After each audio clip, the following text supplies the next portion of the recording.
Selamat datang di Opini Gen Z. Selamat datang. Selamat datang ya teman-teman yang mau menonton video ini. Apa kabar sobat-sobat semua? Enjoy ya. Nah, video ini kita membahas tentang teman-teman nih. Teman-teman Gen Z ini pasti saat ini sangat bingung ya, apalagi teman-teman yang udah lulus dari kuliah ataupun sekolah dalam hal mencari pekerjaan. I see. Kadang kan setiap tahun pelajaran banyak sekali anak-anak sekolah, anak-anak kuliah lulus setiap tahun. Dan sedangkan lapangan pekerjaan semakin menipis. Kenapa bisa tahu? Karena banyaknya usaha-usaha dari para pengusaha itu sendiri yang sudah tutup atau gulung tikar. Karena pandemi kemarin ya? Iya. Sekarang masih pandemi nggak sih? Sekarang udah endemi mungkin. Udah endemi ya? Udah endemi ya. Permasalahannya adalah timbulnya masyarakat yang disebut Gen Z ini kan dalam masyarakat ya, karena udah lulus kuliah dan sekolah ya. Banyak yang tanda kutip belum memiliki pekerjaan atau yang disebut pengangguran. Pengacara. Nah ini jadi concern pemerintah. Pengangguran banyak acara.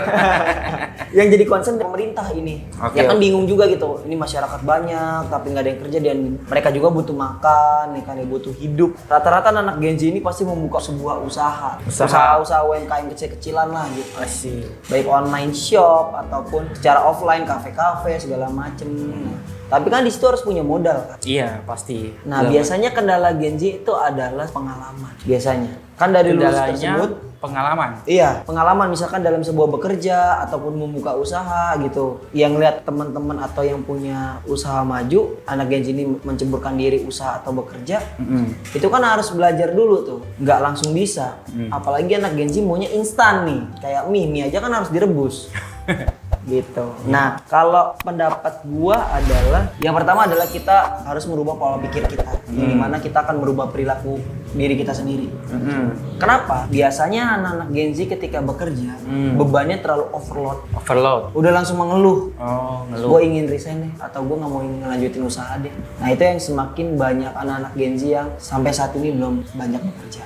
Ada juga yang bagus perilakunya, bagus kerjanya, tapi kalah dengan keadaan orang dalam. Nah menurut pendapat lo gimana nih anak-anak Gen Z ini yang masih belum bekerja nih? Iya, memang dari dulu juga nggak cuma masa zaman sekarang aja sih. Dari dulu juga memang ketika kita baru lulus kuliah ya, ketika kita melamar pekerjaan itu kendalanya itu kita melamar tapi kurang banyak yang mau mempekerjakan. Fresh graduate itu memang tidak banyak gitu. Rata-rata perusahaan mensyaratkan pengalaman ya. Pengalaman mungkin ada yang 3 tahun, 4 tahun, 5 tahun. Sedangkan kalau fresh graduate itu kan belum punya pengalaman sama sekali ya. Ya memang ini jadi tantangan juga. Artinya gini, ketika kita fresh graduate, walaupun kita mungkin belum punya pengalaman bekerja, tapi setidaknya kita kan punya pengalaman-pengalaman misalnya berorganisasi di kampus. Mungkin juga ada yang bisa atau pernah magang atau part time. Itu kan juga bisa dimasukkan sebagai pengalaman juga. Dan memang sih itu ya kalau dari sisi fresh graduate memang seperti itu. Sebenarnya ada juga ya perusahaan yang mau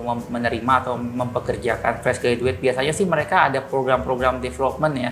Development program seperti MDP, Management Development Program, atau SDP, Supervisor Development Program ya, seperti itulah. Nah itu bisa dicoba untuk melamar. Cuma memang kalau kita masuk ke program-program development program, ya kita harus belajar lagi. Karena itu kan kita nggak langsung kerja ya. Kita ada training dulu di kelas, kemudian setelah berapa bulan training, ada ujiannya.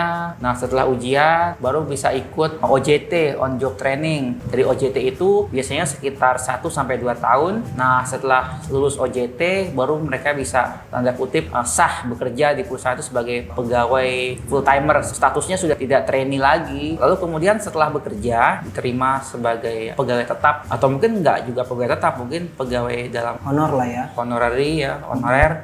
kontrak. Kalau lulus MDP sih biasanya langsung jadi full timer ya. Seandainya pun tidak ikut MDP tapi masuk ke pegawai kontrak atau honorer, tentunya ada target-target yang harus dicapai juga kan. Apalagi mereka yang membidangi marketing, sales seperti itu kan harus ada pencapaian-pencapaian. Nah ini yang kadang-kadang bikin frustrasi ya. Apalagi kondisi ekonomi yang memang agak Belum pasti sekarang. Ya sekarang kan ibaratnya kita mau jual sesuatu agak susah nih, ya kan. Jadi kemungkinan untuk mencapai target agak-agak sulit gitu. Nah tentunya kita harus menyesuaikan ya target itu. Target dari perusahaan juga harus menyesuaikan. Di masa normal misalnya closing sehari 100, maka di kondisi yang seperti ini mungkin closing seharinya nggak 100 tapi mungkin hanya 20-30. Jadi target juga harus disesuaikan. Nanti kalau sudah kondisi udah normal lagi baru bisa kembali ke kondisi normal. Nah tentunya kalau misalnya si employee ini atau pegawai yang notabene adalah seorang Gen Z ini, dia notice seperti itu, dia bisa mengajukan, Pak kondisinya kayak gini nih Pak, nggak mungkin gitu loh. Dia bisa mengajukan, mengusulkan seperti itu. Lalu kalau misalnya bosnya nggak terima gimana? Kalau bosnya nggak terima ya udah jalani aja gitu semaksimal yang bisa. Karena memang kadang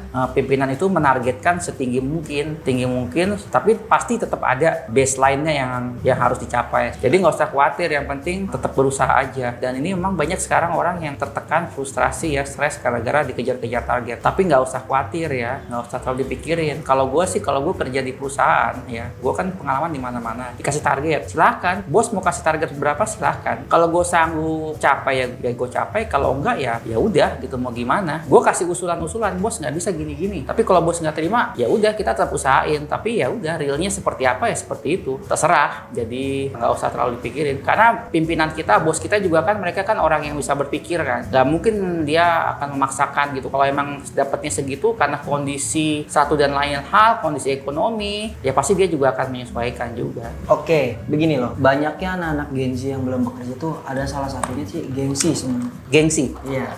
Kenapa gengsinya tuh? Gengsinya misalkan gini, ada suatu lowongan yang ditawarkan ya. Dalam tanda kutip perusahaan ini udah benar-benar butuh kayak. Akan tetapi banyak anak-anak Gen Z itu kayak ya kerjanya cuma seperti ini. Ya gajinya cuma seperti ini. Oke. Gue ngerti. Itulah yang menyebabkan anak-anak Gen Z itu sampai detik ini adalah pengangguran tertinggi gitu. Oh gitu ya? Ya kan karena gengsi tadi itu? Karena gengsi mungkin gitu. Kerjanya ya nggak mewah nih, nggak di kantor nih. Mungkin kerjaannya terlalu gampang. Mungkin nggak terlalu gampang nih kerjaannya, nggak menantang gitu. Mungkin nggak sih? Ya mungkin ada juga beberapa. Ada juga ya? Ada juga beberapa. Cuman ada juga yang rekan-rekan gue kok kerjanya enak. Kok misalkan ini ada dapat ya enak dalam hal? Ya dalam hal kayak misalkan kerjanya di kantor rapi, bersih gitu. Kan ada juga yang kayak dalam tanda kutip kan bekerjanya secara fisik dan otak ya gitu. Misalkan kayak sebuah penelitian untuk misalkan kayak sebuah orang menjadi surveyor ya kan, karena harus ke lapangan terjun langsung ya kan ya ada juga yang gengsi untuk mengambil pekerjaan itu gitu. Gue males untuk ke lapangan terjun ntar ditolak sama yang narasumber dan lain-lain. Jadi mentalnya itu belum terbentuk, makanya antara generasi Z dengan generasi di atasnya itu beda jauh gitu. Kalau generasi di atasnya apapun itu yang bisa menghasilkan uang dan halal itu akan dibantai, diambil gitu. Masalah dia ada target atau tidak itu urusan belakangan, kerjain dulu. Tapi Gen Z adalah pola pemikir gitu loh. Ntar gini. Banyak pikirannya. Iya. Overthinking jadinya. Ntar gini ya. Ntar gitu ya. Jadi ya nggak maju-maju gitu. Nah kalau pendapat lu nih tentang gengsinya anak Gen Z gitu?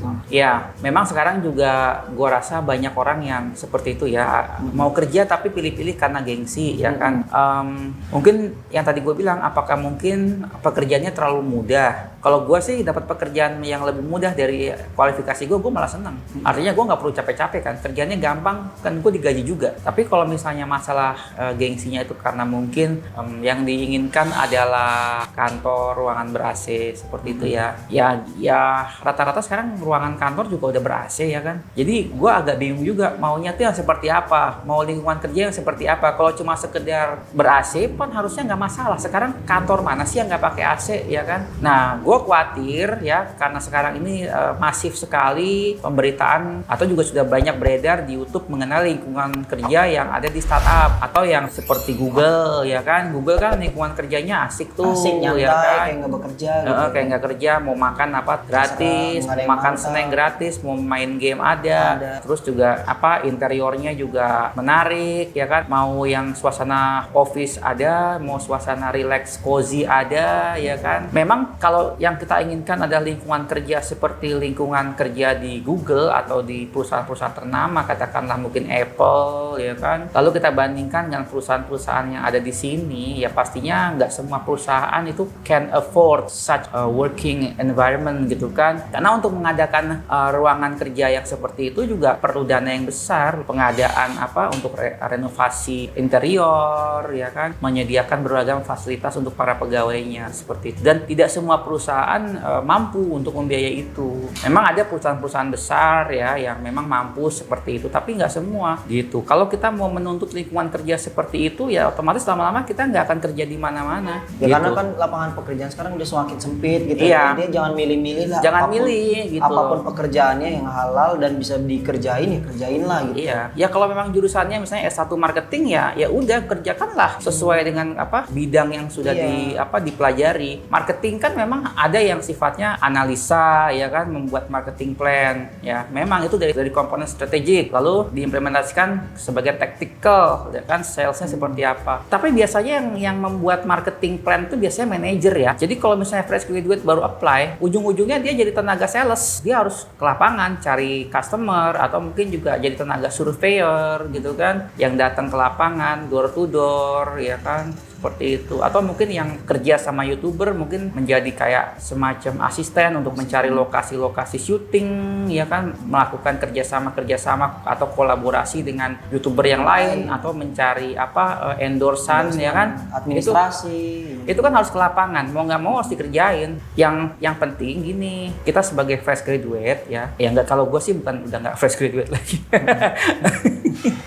Ya sebagai sobat, sebagai seorang fresh graduate ya nggak usah pilih-pilih kerjaan. Syukur-syukur kalau itu bisa sesuai dengan bidang yang sudah kita pelajari, sesuai dengan S1-nya. Saya S1-nya manajemen ya, dapat pekerjaan di bidang marketing atau sales ya jalani aja. Mungkin yang kuliahnya di bidang IT kan nggak ujuk-ujuk langsung jadi software engineer yang top level. Paling ujung-ujungnya juga ngerjain quality control gitu kan, software quality control ya dikerjain aja. Nanti lama-lama kalian juga akan mengalami peningkatan juga karirnya.